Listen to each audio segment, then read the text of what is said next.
Hello friends, welcome to YouTube classes. आज हम पढ़ेंगे ऑक्सीडेशन एंड रिडक्शन, यानी कि ऑक्सीकरण अवकरण।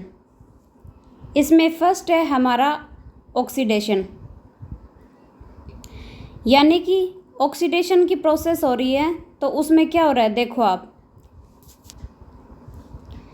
यानी कि ऑक्सीडेशन प्रोसेस है, यानी कि इसमें जो विद्युत ऋणात्मकता है एटम की वो तो क्या हो रही है, बढ़ रही है। और जो विद्युत धनात्मक परमाणु हैं उनका अनुपात क्या होगा, कम होगा। चलो इसको पढ़ते हैं। ऑक्सीकरण वह रासायनिक प्रक्रिया है जिसके फलस्वरूप किसी तत्व या यौगिक में विद्युत ऋणात्मक परमाणुओं या मूलकों का अनुपात है वो बढ़ जाता है। यानी कि नेगेटिव चार्ज वाले, जो विद्युत नेगेटिव चार्ज वाले हैं, उनकी तो क्या हो रहा है, चार्ज बढ़ रहा है। अथवा किसी यौगिक में विद्युत धनात्मक परमाणुओं या मूलकों का अनुपात कम हो रहा है। यानी कि विद्युत ऋणात्मकता बढ़ेगी और विद्युत धनात्मकता वो कम होगी। इसके कुछ एग्जाम्पल्स देखते हैं, जैसे 2Mg यानी कि मैग्नीशियम प्लस ऑक्सीजन लिया तो इसमें क्या बनेगा, 2MgO। फिर सेकंड है कार्बन और ऑक्सीजन को अटैच करेंगे, आपस में मिल रहे हैं तो इससे बनेगा CO2। और ऐसे ही CS2 प्लस O2 है तो उससे बनेगा 2H2O। ऐसे ही ये कुछ एग्जांपल्स आप देखो। फिर सेकंड है अवकरण, यानी कि रिडक्शन। अब हमने ऑक्सीडेशन में क्या देखा था कि ऋणात्मकता है, विद्युत ऋणात्मक है वो तो बढ़ रहा है। तो इसमें क्या होगा, विद्युत ऋणात्मक तो क्या होगा, कम होगा, और विद्युत धनात्मक क्या होगा, वो बढ़ेगा। चलो देखो इसमें रिडक्शन, ये अपोजिट होते हैं ऑक्सीडेशन रिडक्शन एक दूसरे के। रिडक्शन वह रासायनिक प्रक्रिया है जिसके फलस्वरूप किसी तत्व या यौगिक में विद्युत धनात्मक परमाणुओं या मूलकों का अनुपात है वो बढ़ जाता है। अथवा किसी यौगिक में विद्युत ऋणात्मक परमाणुओं का अनुपात है वो कम हो जाता है। अगर एग्जाम्पल देखें तो जैसे Cl2 प्लस H2S है तो उसमें क्या होगा, इससे बनेगा 2HCl प्लस S। फिर सेकंड है 2FeCl3 प्लस H2 तो इससे बनेगा 2FeCl2 प्लस 2HCl। अब आपको देखो इसमें माइंड करने वाली क्या चीज़ है, यानी कि ऑक्सीडेशन प्रोसेस हो रही है तो उसमें याद रखो, मतलब दोनों का कंपेयर करो, ऑक्सीडेशन और रिडक्शन का।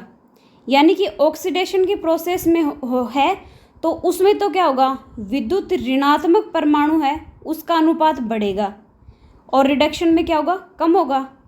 और अगर धनात्मक परमाणु है यानी कि विद्युत धनात्मक परमाणु, तो उनका अनुपात ऑक्सीडेशन में तो कम होगा और रिडक्शन में बढ़ेगा।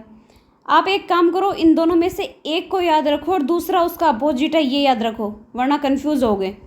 अब याद रखो कि ऑक्सीडेशन है, यानी कि ऑक्सीडेशन यानी कि इसमें नेगेटिव चार्ज वाले जो विद्युत ऋणात्मक परमाणु हैं उनका अनुपात बढ़ रहा है।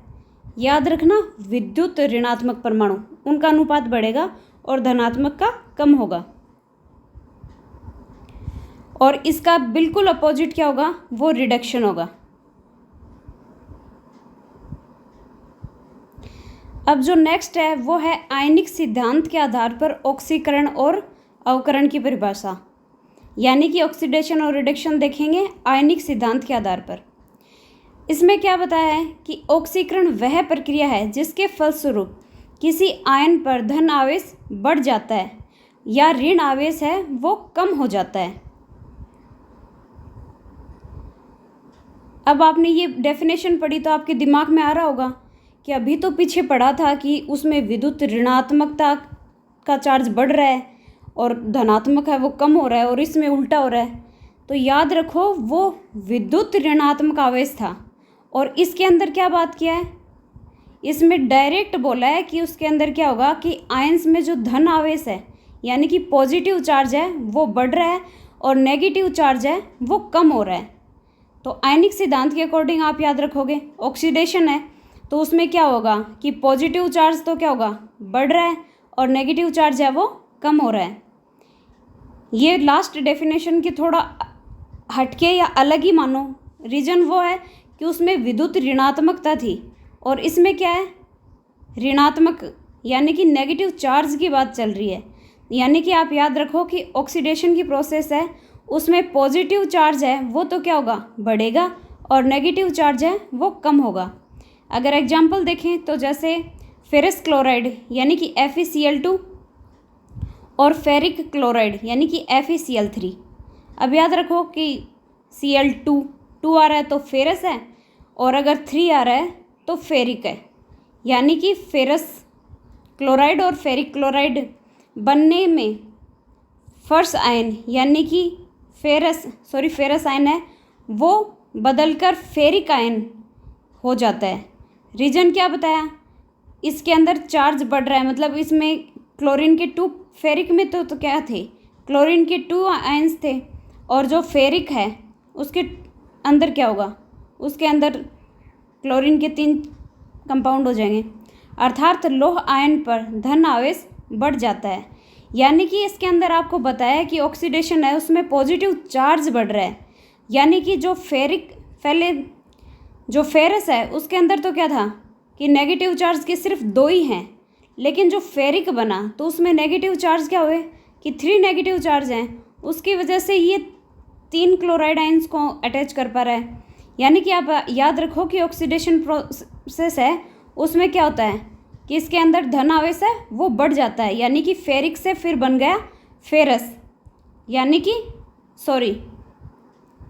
इसके नाम से ही आप याद रखो कि इसके अंदर जो फेरिक था और फेरस है, तो आप याद रखो फेरिक जैसे ई है वो आप याद रखो कि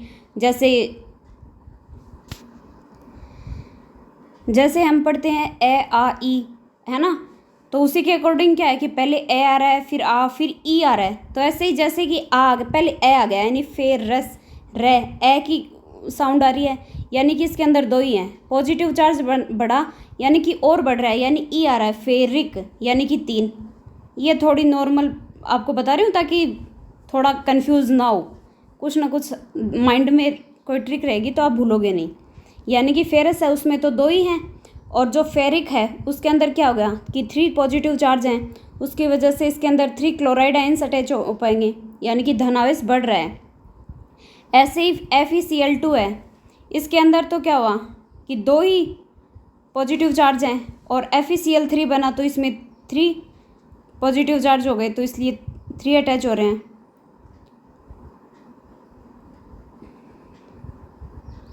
अब आप देखो अब हम रिडक्शन पढ़ रहे हैं, यानी कि अवकरण पढ़ें।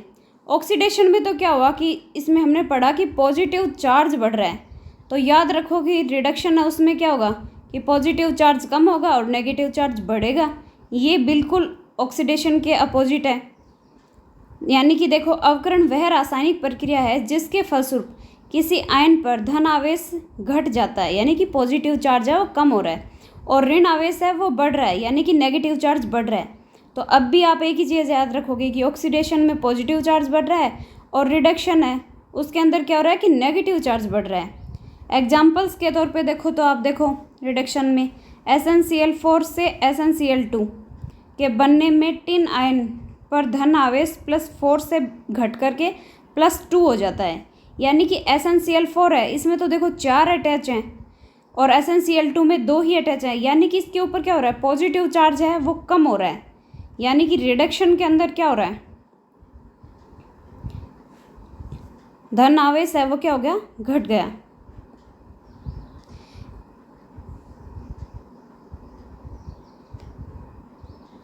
अब हम इलेक्ट्रॉनिक कॉन्फ़िगरेशन के आधार पर अगर इसका ऑक्सीकरण और अवकरण की परिभाषा देखें तो देखो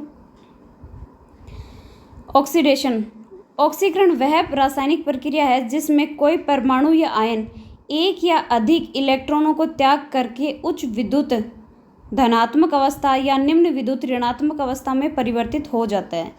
यानी कि इसके अंदर क्या होगा, ऑक्सीडेशन अभी पढ़ा है हमने कि इसमें पॉजिटिव चार्ज है वो बढ़ेगा और नेगेटिव चार्ज क्या होगा, वो कम होगा। यानी कि इलेक्ट्रॉन्स हैं उनको डोनेट करके वो पॉजिटिव चार्ज बढ़ा रहे हैं और नेगेटिव चार्ज कम हो रहा है। ऐसे ही रिडक्शन है, तो रिडक्शन वह केमिकल प्रोसेस है जिसमें कोई परमाणु या आयन इलेक्ट्रॉन ग्रहण करके, यानी कि विद्युत धनात्मक अवस्था तो क्या होती है, उच्च होती है, और विद्युत ऋणात्मक अवस्था में परिवर्तित होते हैं।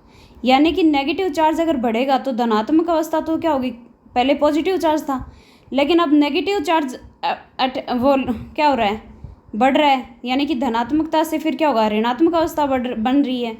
जैसे सोडियम धातु एवं क्लोरीन गैस के बीच की अभिक्रिया के फलस्वरूप सोडियम क्लोराइड बनता है।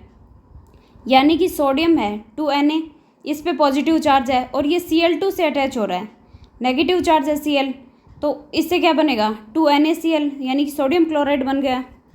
फिर ऐसे ही ऑक्सीकारक एवं अवकारक पदार्थ, यानी oxidising and reducing agent. Oxidising agent और रिड्यूसिंग एजेंट, इनके बारे में देखो। जिस पदार्थ का ऑक्सीकरण होता है वह रिड्यूसिंग एजेंट कहलाता है। यानी कि ऑक्सीडेशन की प्रोसेस हो रही है जिसके अंदर, तो वो तो रिड्यूसिंग होगा, और जिसमें रिडक्शन की प्रोसेस होगी वो क्या होगा, वो ऑक्सीडाइजिंग एजेंट होगा, ये बता रहे हैं। तथा जिस पदार्थ का अवकरण होता है वह ऑक्सीकारक कहलाता है। ऑक्सीकारक वे पदार्थ होते हैं जो इलेक्ट्रॉन ग्रहण करते हैं, तथा अवकारक वे पदार्थ होते हैं जो इलेक्ट्रॉन त्याग करते हैं। यानी कि देखो, अब याद रखो कि ऑक्सीकरण में तो क्या हुआ था कि पॉजिटिव चार्ज बढ़ रहा था, ठीक है, लेकिन ऑक्सीडेशन में पॉजिटिव चार्ज बढ़ रहा था, और रिडक्शन में क्या हो रहा था कि नेगेटिव चार्ज बढ़ रहा था। अब इसमें इनके वर्ड के अकॉर्डिंग देखो, ऑक्सीकारक और क्या है, अवकारक।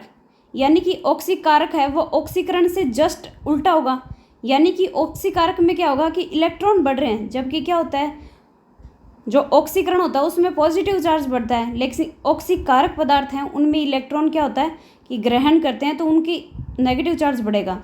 और जो अवकरण है उसमें तो क्या होता है कि नेगेटिव चार्ज बढ़ते हैं, लेकिन क्या होगा,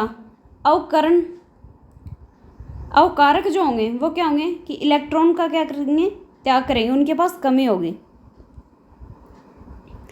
कुछ मुख्य ऑक्सीकारक पदार्थ निम्नलिखित हैं, यानी कि oxygen, ozone, hydrogen peroxide, nitric अम्ल, क्लोरीन, पोटेशियम परमैंगनेट और पोटेशियम डाइक्रोमेट, लेड ऑक्साइड।